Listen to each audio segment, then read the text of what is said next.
Well, hey everybody, welcome back. It is so good to be back with all of you. I wish it was under better circumstances. I am still dealing with a head cold, but I'm here, so we are going to talk about some really funny stuff.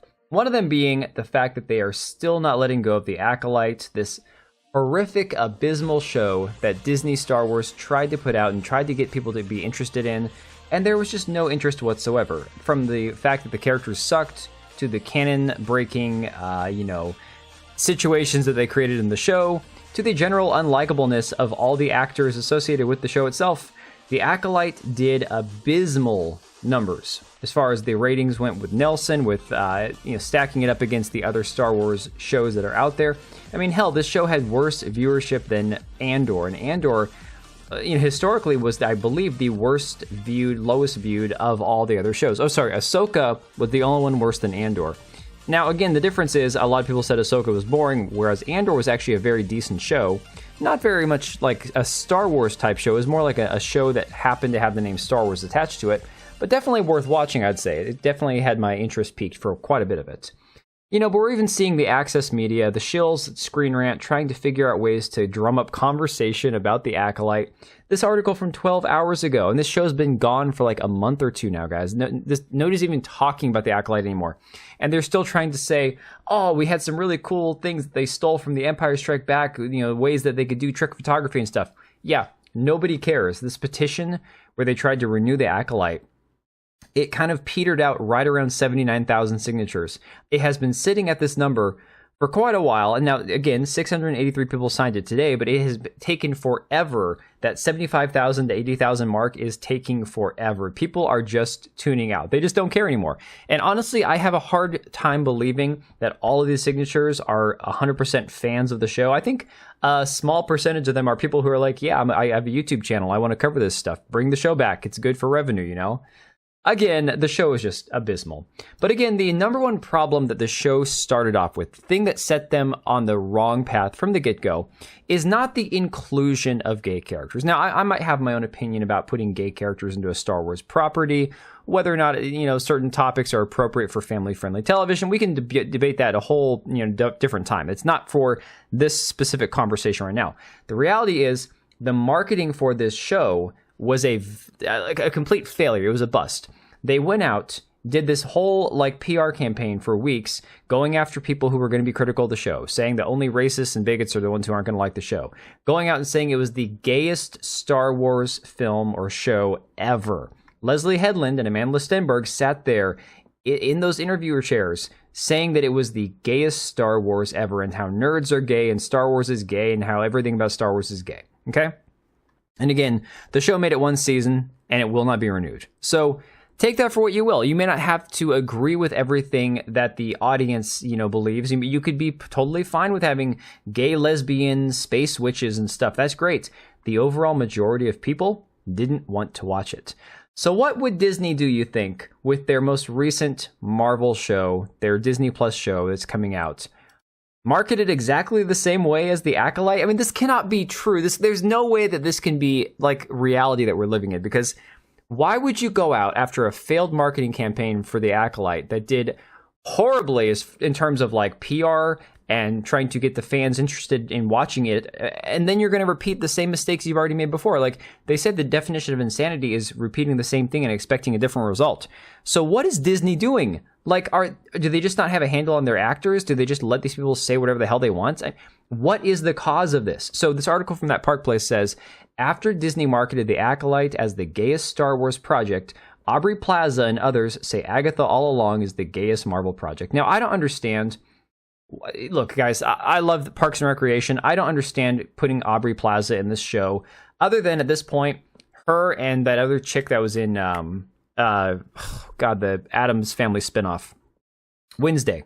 Jenna Ortega. They're kind of like those deadpan, creepy goth girl type things. So they think that they have to get them in every single show, every single movie, and they're just not that interesting in my opinion. Aubrey Plaza was good in Parks and Rec. I don't want to watch her in something else. She'll always be Audrey to me from Parks and Rec. I think her name was Audrey. I can't remember. But anyways, the article says, about a month after Lucasfilm and the Walt Disney Company scrapped the gayest Star Wars project ever in the Acolyte, actress Aubrey Plaza and other members of the cast are promoting Agatha all along by describing it as the gayest Marvel project. And you can listen to it right here. And you got Variety, which is one of these absolute degenerate shill sites, talking to Aubrey Plaza on this little red carpet interview right here. I'm told, I've seen the first episode, but Agatha is the gayest Marvel project yet. Do you agree? It better be, because that's what I signed up for. I think it is. I'm told. Now again, this could be her trolling. She is a weird person. She says weird things, so who knows? But then she finishes off with this. The chemistry between you and Catherine in the first episode, I describe it as Law and Order meets Basic Instinct meets Bound. Go on. You're speaking my language. All of that. Yes. More. Yeah, 100%. 100%. Get gayer and gayer as each episode goes. Yes, darling, but I can't tell you how. I can't tell you anything. But yes, it will be a gay explosion by the end of it. Now again, maybe this is just her trolling, but then you go on and you have another person, actress Sashir Zamata, who also agreed that the show is the gayest project Marvel has ever done. She said, I would agree with that. And here's her little interview. It's been described to me that Agatha is the gayest project Marvel has ever done. Now, I have to comment real quick. This guy might be the gayest person I've ever seen in my life. Like, holy crap, dude. Tone it down a bit. We get it. Agree?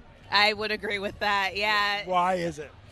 You'll see. You'll see when you watch it. But, I think witches are queer inherently just because we are outcast and, set aside for many reasons. And I think this show shows a really good representation of different types of people and that we can all use the power we have within to, Oh, God, they're going to start doing the power of one, the power of two, the power of many. I can only hope they do something like that in this show. Then, of course, actor Joe Locke, who probably never had a chance, honestly, looking at him. The way Hollywood is with child stars, it's just terrible. Also agreed the show is the gayest Marvel project to date. He explained it's got many layers. Gay is one of them.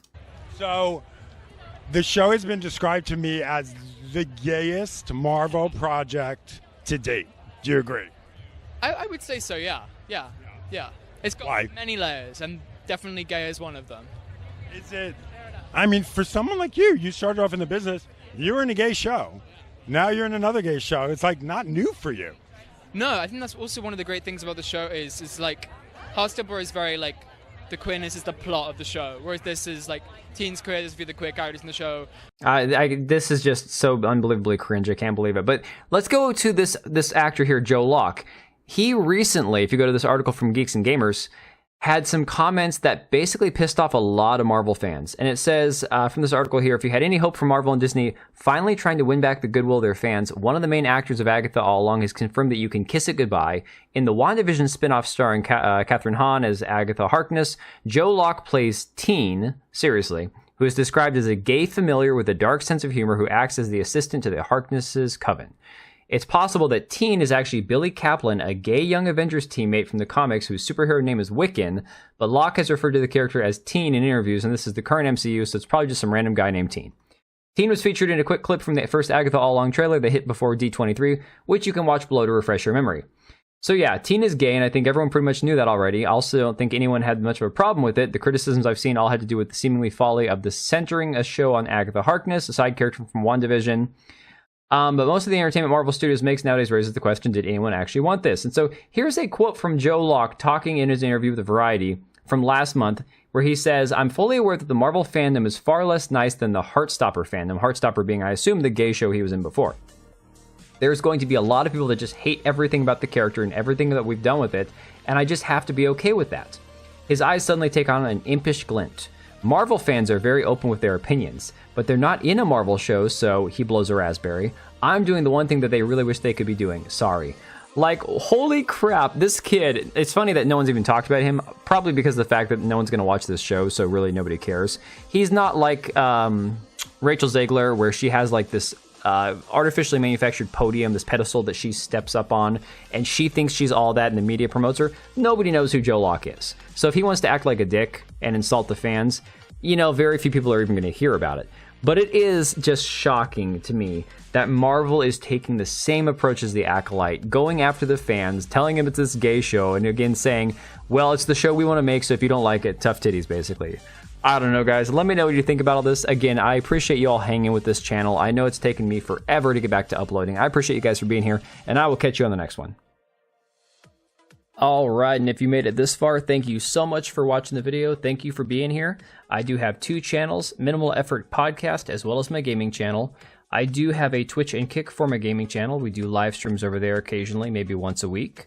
And then if you are in the market for a new PC, make sure to check out Meta PCs. Click the link I have down below. Use code TBO at checkout for a special discount. Thanks again for watching, and I'll see you next time.